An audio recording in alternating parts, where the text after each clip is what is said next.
Welcome back to the next episode of Inside of Her C-Suite. I'm Timothy Maurice, and today we have a special episode where we're going to go inside of the C-Suite of a woman pioneering in the healthcare industry. Her name is Dr. Vasudevan. She is a leading voice in the space, and we're going to talk about what's happening in the nurses industry, but also how she got to the top. Let's do it.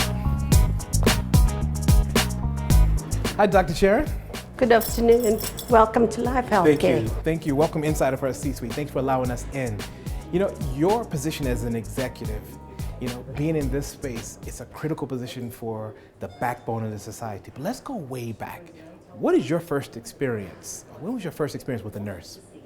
Well, I was fortunate because I have an older sister who's a nurse. So I was only 5 years old when I saw her for the first time in her nursing uniform. And I am glad to say that she's always remained my role model. Your sister? So, yes, I have two other sisters that are nurses as well. Oh, wow. And your background, when did you decide the healthcare industry is a space that you wanted to have your career?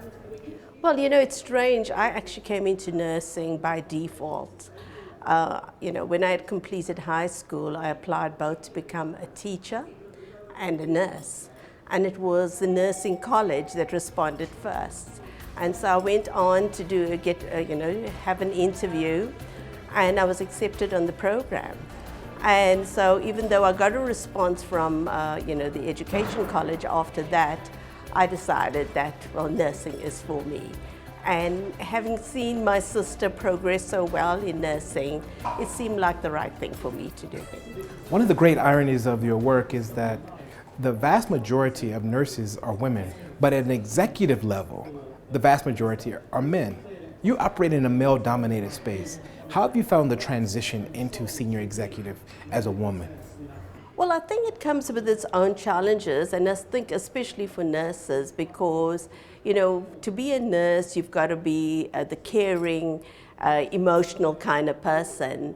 And, to serve in an executive role, it's about the hard facts, it's about strategy, it's about business processes.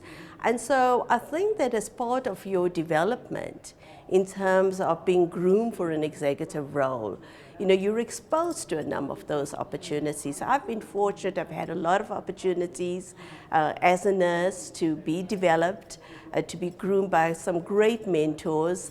And I think all of that has supported me in becoming the person I am. And that is why I'm so committed to the development of younger women today. See, so it may even give you a competitive advantage as an executive to be able to understand the industry from that level.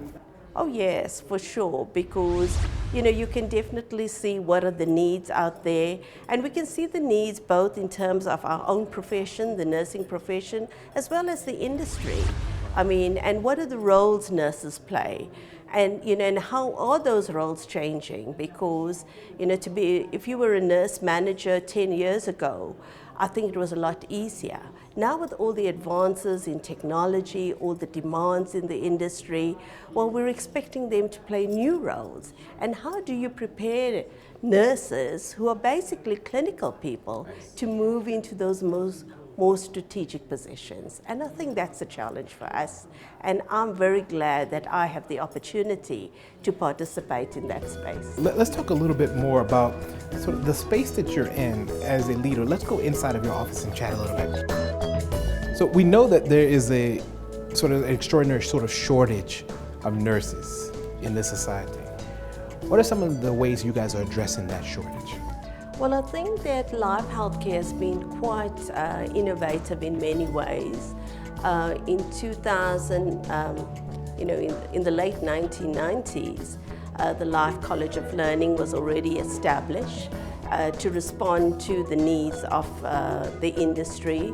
So the Life College of Learning started off as the Afrox College of Nursing, and they started training specialist nurses, which was actually an identified need. And then the college grew, and we started to take on nurses or school leavers to come into nursing where they could be developed, and they could also be exposed to our own facilities. and we're trained and they qualify, and many of them also go on to get jobs with us. So, I just feel that it is such a wonderful way of addressing the needs of the young people in our society. I mean, we have huge unemployment in South Africa. So, if you can have a big corporate like Life Healthcare Group, have an accredited college, offer qualifications, and also offer employment, I think it's the right place to be.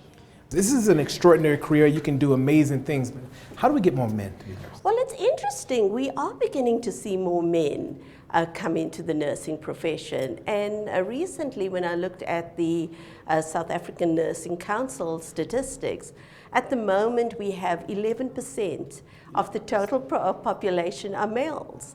And so that's really grown over the years. And it's also very encouraging to see more and more male nurses taking up leadership position.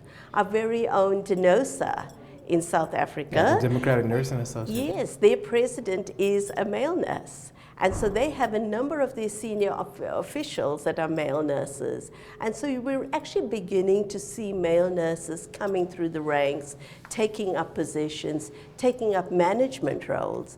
And I think that is encouraging. I think it's also encouraging for nursing, because it's always been seen as like a female-dominated profession. And everybody saw nursing as, it's warm and fuzzy. And, warm and fuzzy goes with women. Sure. And so it's nice to get that balance and to also see what's, the changes that are happening. But at the same time, it doesn't mean that, the women within the profession can't also progress and take up these senior positions. Speaking of senior positions, you moved from being a nurse to now you're at sort of the top of your field as an executive. What are some of the things that you learned along the way as a nurse that's helping you thrive now as an executive? Well, I think, your nurse training definitely prepares you for so many different aspects of your life. And so, on a personal level, if you're trained as a nurse, you are trained to be a good wife and a good mother. You learn to become very organized. I think for me, in terms of my executive role, one of the things I always know that I learned from nursing is that you must be prepared. So there's always, early in your nursing days, you learn about the nursing process.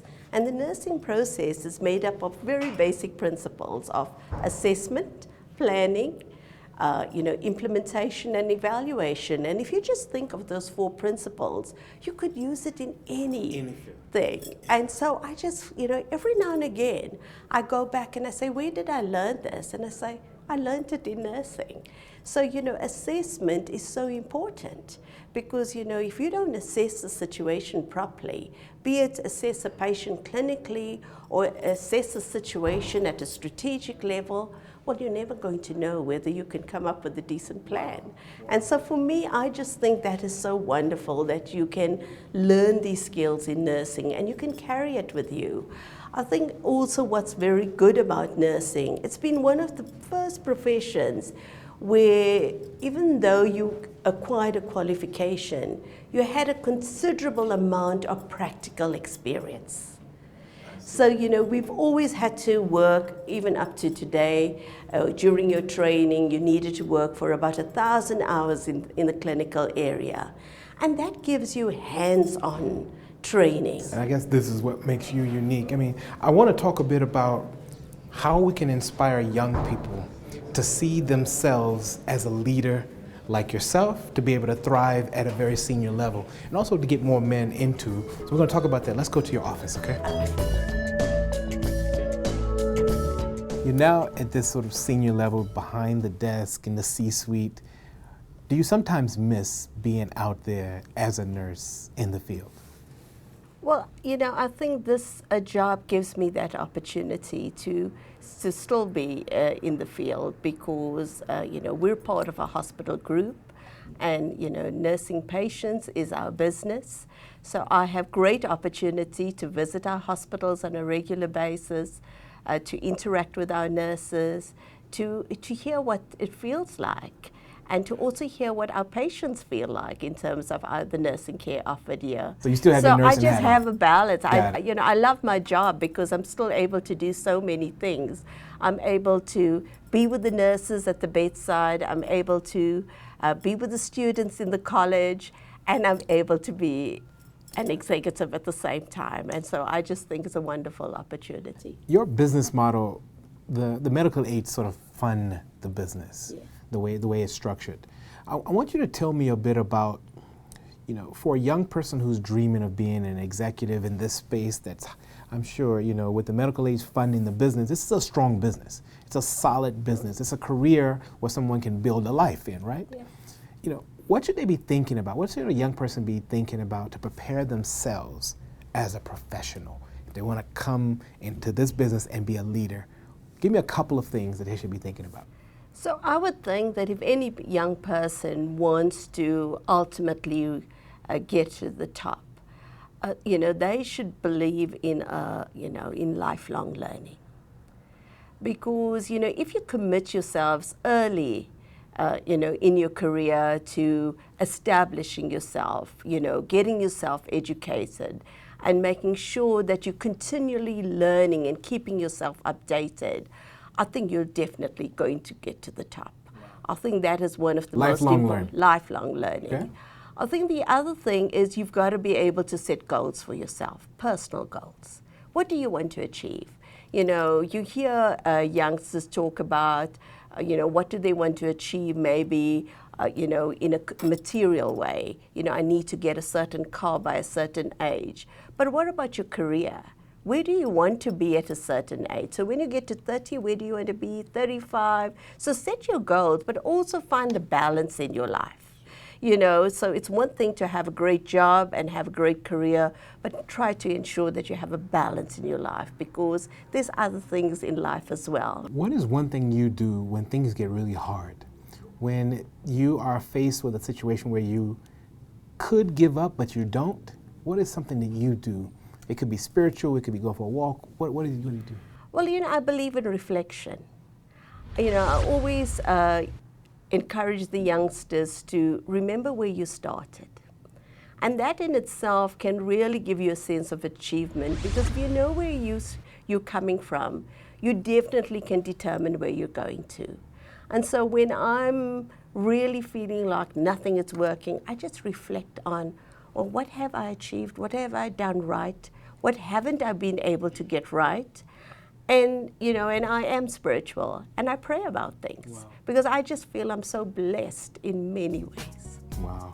Dr. Sharon, thank you so much for joining us on Inside of our C-Suite. Keep up the wonderful work. I know you guys have, something like over 8,000 beds across the country, and without you guys, the country would literally probably come to a standstill. So thank you so much. Thank you very much. My pleasure. Thank you.